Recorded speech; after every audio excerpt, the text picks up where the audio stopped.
बहुत शुक्रिया अतहर। गुफ्तगू आप सुन रहे हैं दो मोअज़्ज़ज़ मेहमानों की, आपकी राय इसमें शामिल करते हैं। बानिए पीटीआई की आप अगर राय देखते हैं, उनके बयानिए को आप देखते हैं, और दूसरी तरफ वज़ीर आला केपीके का आप एक्ट देखते हैं, तो ये दोनों के कौल में और फ़ेल में बड़ा तज़ाद नज़र आ रहा है। अलग अलग डगर पर क्यों है दोनों? देखिए, अब इसमें इशू ये है कि यहाँ पे 9 मई के ऊपर सियासी बयानिया बनाया गया। 9 मई बड़ा बदकिस्मत वाकया है, उसमें जो लोग मुलविस हैं उसको आइन और कानून के मुताबिक सजा मिलनी चाहिए। अभी तक चालान भी पेश नहीं किए गए कुछ मुकदमात के अंदर, तो इसलिए कि जब मर्जी होती है हुकूमत कोई नए लोग बीच में डाल देती है। हमें यह बताया गया कि 9 मई में अगर कोई सबसे बड़ा मुलजिम है तो वो अली अमीन गंडापुर है। उसी अली अमीन गंडापुर साहब को अब अगर कोर कमांडर साहब अपने घर बुला रहे हैं तो ये तो वाजे हो गया ना कि ये नून लीग और पीपल्स पार्टी का और उनके हमायतियों का ये एक तरह से सियासी बयानिया था और इसमें कुछ भी नहीं था। खुदा न खास्ता ऐसे तो नहीं हो सकता कि अगर वो 9 मई में और इन चीजों में इस तरह मुलविस थे तो उनको उस तरह बुलाया जाता और इस तरीके से उनको सिक्योरिटी ब्रीफिंग दी जाती। दूसरी बात यह है कि असल में इस वक्त मुल्क के अंदर हो रहा क्या, आपको ये देखने की जरूरत है। आज राना सनाउल्लाह साहब जो इस वक्त हुकूमत का हिस्सा हैं और हुकूमती जमात के अहम रुकन हैं, वो ये कहते हैं कि मोहसिन नकवी साहब की मेहरबानी है कि वो वजीर दाखिला बने। वो चाहते तो वजीर आजम भी बन जाते थे, बन सकते थे। ये हो रहा है इस वक्त इस मुल्क के साथ। इस वक्त जो है आज इमरान खान साहब ने भी मोहसिन नकवी को वॉइस राय कहा, तो इस वक्त मोहसिन नकवी साहब जो है ना वो बुनियादी तौर पे इस मुल्क के आइन और कानून के साथ जो मजाक हो रहा है वो उसकी तस्वीर बन गई। कुछ अर्सा पहले तक वो निगरान वजीर आला थे, गैर जानिबदार, अब वो वफाकी हुकूमत की काबीना में भी हैं, सेनेटर भी बन गए। तो हमें क्यों नजर नहीं आ रहा कि अवाम की जो विल है वो क्या है और अवाम ने किसको वोट दिया है। अब फैसल वाडा साहब जो हैं वो वोट लेके भी आ जाते थे प्रोग्रामों में, पीपल्स पार्टी को क्या कहते थे, नून लीग को क्या कहते थे, एमक्यूएम को क्या कहते थे, आज वो भी मुंतखब हो गए हैं। और हम बात कर रहे हैं कि जी वो इमरान खान या पीटीआई, इनका अपना क्या किरदार है हुकूमत का? क्या इन्होंने वो कुछ किया जो ये चाहते थे और कहते थे कि हम आके जमहूरियत मजबूत करेंगे? और जहां तक रियासती इदारों के खिलाफ बातें हैं, अभी जो बुखारी साहब ने बातें की, मैं उनसे बिल्कुल एग्री नहीं करता। बंदयाली, ये वो इमरानदार जज, ये तो मरियम बीबी की इस तरह कहती थी। क्या हमें अपने जजों को ऐसे कहना चाहिए? या अगर इमरान खान साहब काजी फायज ईसा साहब को या किसी और जज को ऐसे कहें तो हमें उनका हमनवा बन जाना चाहिए? ये इदारों के हमें इस तरह जो है मलाइन करना चाहिए? तो हमें सबको खुद सोचना चाहिए ना कि सियासतदान तो सियासी बयानियां चलाते हैं, लेकिन ये इदारे कमजोर होंगे, अगर फौज कमजोर होगी, अदलिया कमजोर होगी, तो क्या पाकिस्तान मजबूत हो जाएगा? तो मेरे ख्याल में ये एक सियासी बयानिया है और हर कोई अपनी सियासत के लिए बीच में दूसरों को मलाइन करता है। हकीकत ये है कि अभी इमरान खान को पाकिस्तान के अंदर सबसे ज्यादा वोट पड़ा और वो सबसे पॉपुलर जमात है। अब किसी को हजम हो या ना हो ये अलग बहस है। वो आगाज में बेग साहब ने सवाल उठाया था ना कि ये कैसे हुआ है, ये भी देखने की जरूरत है। बुखारी साहब इस पर रिस्पॉन्ड करना चाह रहे हैं, लेकिन उससे पहले आपने क्योंकि मोहसिन नकवी साहब की बात की तो मुझे याद आया कि सिर्फ मोहसिन नकवी साहब नहीं निगरा हुकूमत के, बल्कि सरफराज बुक्टी साहब भी, वो भी निगरा वजीर दाखिला थे, फिर उधर चले गए, बलूचिस्तान के CM बन गए हैं वो। सर आप रिस्पॉन्ड कीजिए, फिर मैं आगे बढ़ती हूँ।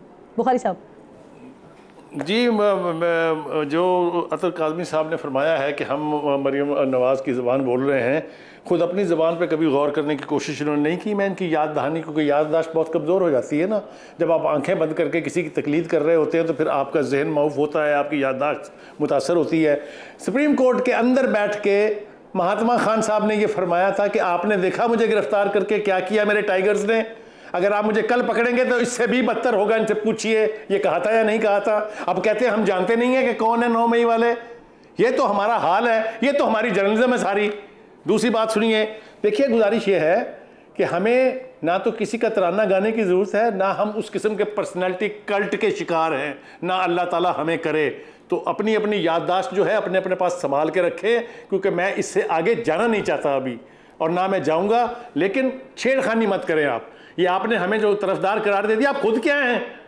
आपको याद नहीं है आपके बारे में क्या कहा जाता है? तो इसलिए आइंदा जरा सोच समझ के बोलिएगा मेरे बारे में। दूसरी बात यह है कि जनाब जजों को क्या कह रहे हैं? मैंने कह दिया बस, अब इससे आगे मत बोलिए। जजों के हवाले से क्या जुबान इस्तेमाल कर रहे हैं? मैं जजों को, और जनाब की आप तब कहाँ थे जब जजों के, और आप बुखारी साहब आप भी और अतर काज़मी साहब भी, आप दोनों मेरे लिए बहुत मौजूद हैं। मैं आप दोनों से मैं आप दोनों से रिक्वेस्ट करती हूँ। तो वो तो आप भी गलत कहते हैं, मैं भी गलत कहता हूँ। वो तो आप भी गलत कहते हैं, मैं भी जब गलत कहता हूं। जजों के तस्वीरों पर जूतियां बरस रही थी, तब तो आपके पेट में दर्द नहीं उठा था इतना जजों का। आ गया। मैं आपसे रिक्वेस्ट करती हूँ, मैं आप दोनों से रिक्वेस्ट करती हूँ, प्लीज हम तहम्मुल का मुजाहरा करते हुए सर आगे बढ़ते हैं ताकि हम इशू बेस्ड बात कर सकें। काज़मी साहब, बुखारी साहब, मैं आप दोनों से रिक्वेस्ट करती हूँ,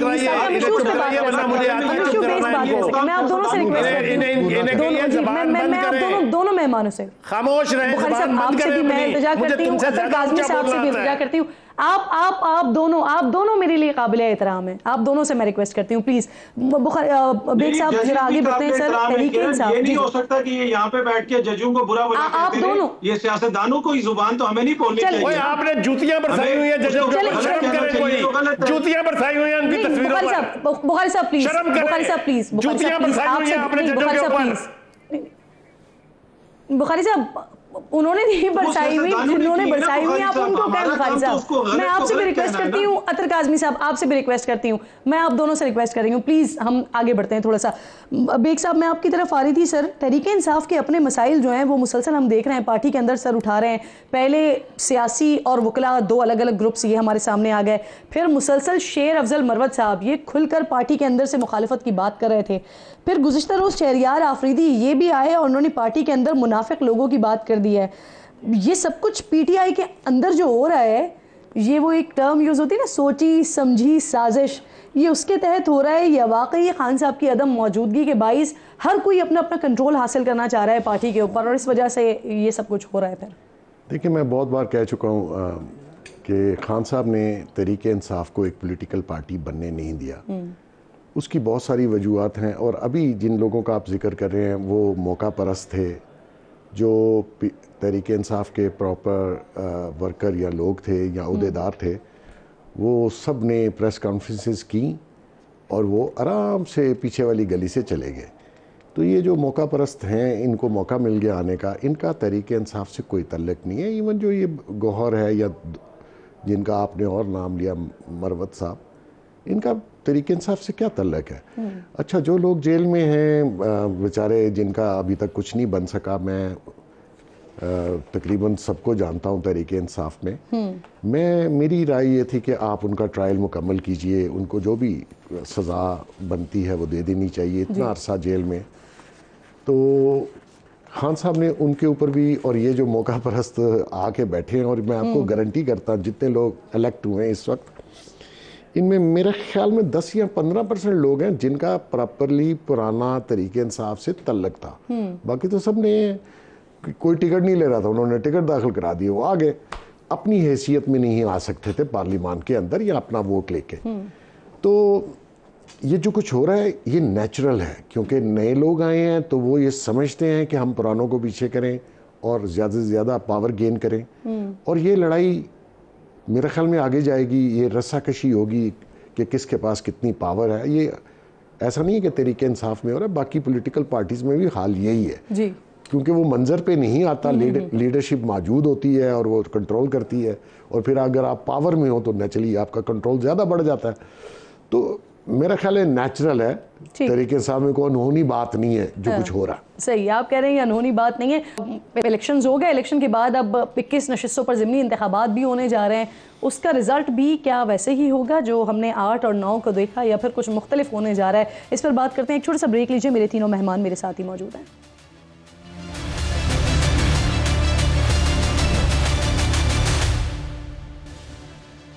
प्रोग्राम में एक बार फिर जी आपको खुशामदीद कहती हूँ। ब्रेक से पहले थोड़ी सी गर्मा गर्मी हुई है यहाँ पे। अब हमने कोशिश की है कि हम नॉर्मल तरीके से डिस्कशन को आगे बढ़ाएं और ज़रा अच्छी गुफ्तगू करें और इशू बेस्ड गुफ्तगू करें। तो अतर काज़मी साहब आपसे यहाँ शुरू करते हैं। कौमी असम्बली, सूबाई असम्बली, इसकी 21 नशिस्तों पर होने जा रहे हैं ज़िमनी इंतखाबात। क्या समझते हैं आप, ये जो हमें अभी फरवरी में जो हमें नज़र आया, जो ट्रेंड दिखाई दिया, अवामी ट्रेंड नज़र आया, क्या आपको वही नज़र आ रहा है समझते हैं आप, या फिर कुछ बरक्स होने जा रहा है, या जो हमेशा ज़िमनी इंतखाब में होता है, ज़िमनी इंतखाबात में होता है, उस तरह से अवामी रिएक्शन हमें नहीं नज़र आता? समझते हैं आप वैसे ही होगा? देखिए, वैसे तो पंजाब में 2023 में 22 में भी जो ज़िमनी इंतखाबात हुए थे उसमें भी हमने देखा कि ट्रेंड थोड़ा सा आपको मुख्तलिफ नज़र आया, और इस दफ़ा भी मुझे ये लगता है कि मुकामी इश्यूज के ऊपर इलेक्शन नहीं हुआ ओवरऑल जो एक तरह से रिएक्शन है उसके ऊपर लोगों ने वोट दिया। अब डिपेंड करता है कि कौन सी जगह पे कौन सा उम्मीदवार है, किस तरीके से वहां पे इलेक्शन लड़ा जाता है। और अब हुकूमतें भी बन चुकी हैं और इसमें कोई दो राय नहीं है कि जब हुकूमत एक हो मौजूद एक सूबे के अंदर तो उसको एज हासिल होती है। ये वो नुक्ता है जिसके ऊपर 2 सूबों में इंतखाबात नहीं करवाए गए। कहा गया कि अगर पहले यहाँ पे हुकूमतें बन गई तो फिर तो देखें जो अगले इंतखाबात होंगे उनको हम साफ और शफाफ कैसे बनाएंगे। तो ये तो है, लेकिन मुझे ये लगता है कि अगर कोई चीज चेंज होगी तो वो हुकूमत की कारकर्दगी से होगी। क्या महंगाई कम हो गई, आवाम को रिलीफ मिल गया, मईशत में कोई बेहतरी आ गई, अगर इनमें से कोई भी इशारे कहीं पे तब्दील हो तो फिर आपको नजर आता है कि हो सकता है कि कोई ट्रेंड मुख्तलिफ हो। इस वक्त मुझे लगता है कि जिस तरह के 8 फरवरी के जो इलेक्शंस थे उसी किस्म का नतीजा होगा। सही। अच्छा बुखारी साहब, इसमें ज़रा ये भी ऐड ऑन कर लीजिएगा कि जो अभी अतर साहब बात कर रहे हैं कि हुकूमत की कारकर्दगी पे डिपेंड करता है, तो अभी आपने सुना होगा पिछले दिनों शबर जैदी साहब ने बात की कि जिस तरह से मामला चल रहे हैं अगर ये कंटिन्यू कर गए तो फिर हुकूमत चल जाएगी। तो आपको लगता है कि ज़िमनी इलेक्शन में नताइज जो इस वक्त कारकर्दगी है उसके हिसाब से फिर अवाम नतीजा दे रहे होंगे? देखिए, पहली बात तो यह है कि अगर हम ये जो इलेक्शन हुए हैं उसका नतीजा भी देख लें और जिस तरीके से पीटीआई का वोटर बाहर आया है, उसने वोट दिया है अपनी पार्टी को, ये वो 16 महीने की कारकर्दगी का नेट रिजल्ट था जिसमें नाकामी हुई हुकूमत को रमूज़ सल्तनत चलाने में, लोगों को कोई रिलीफ देने में। और अगर ये हुकूमत जो इस वक्त बनी है इसका भी यही हाल रहता है तो ये एक नतीजा हमने जनरल इलेक्शन में देख लिया, बाकी का हम ये अब ज़िमनी इलेक्शन में और सेनेट के जो बाकी इलेक्शन है उसमें देख लेंगे। अगर हुकूमत ये महंगाई कंट्रोल नहीं कर सकी तो ये अपने मुद्दत पूरी करने का तो सवाल ही छोड़ दें आप।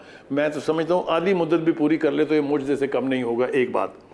लेकिन दूसरी इम्पॉर्टेंट बात यह है कि देखिए, ये आपको याद होगा कि जब ये इलेक्शन के बाद प्राइम मिनिस्टर का इंतखाब हुआ उससे पहले शहबाज शरीफ ने भी खान साहब को कहा था कि जनाब आपके पास सबसे ज़्यादा सीटें हैं, आप आइए आके हुकूमत बनाइए।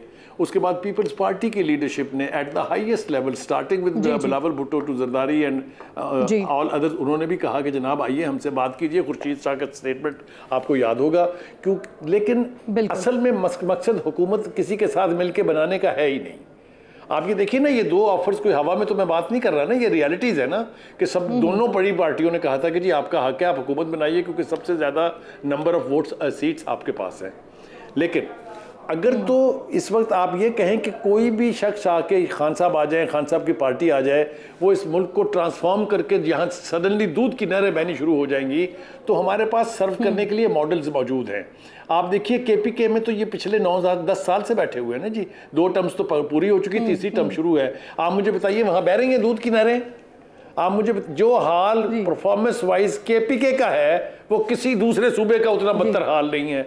तो मुझे बताएं ना कि किस मॉडल को हम अपने सामने रख के ये सोचें कि ये अगर आ जाएंगे तो दिलचस्प सिचुएशन ये भी है ना कि इलेक्शन के फौरन बाद एक ये बयानिया जिस तरफ आपने इशारा किया कि बिलावल साहब ने भी ये ऑफर की कि आप आएँ बैठे मिलकर हुकूमत बनाते हैं, पीएमएलएन की तरफ से भी बाकायदा शहबाज शरीफ साहब ने ये कहा कि आपके नंबर्स हैं, आप पूरे कीजिए और आकर हुकूमत बनाइए।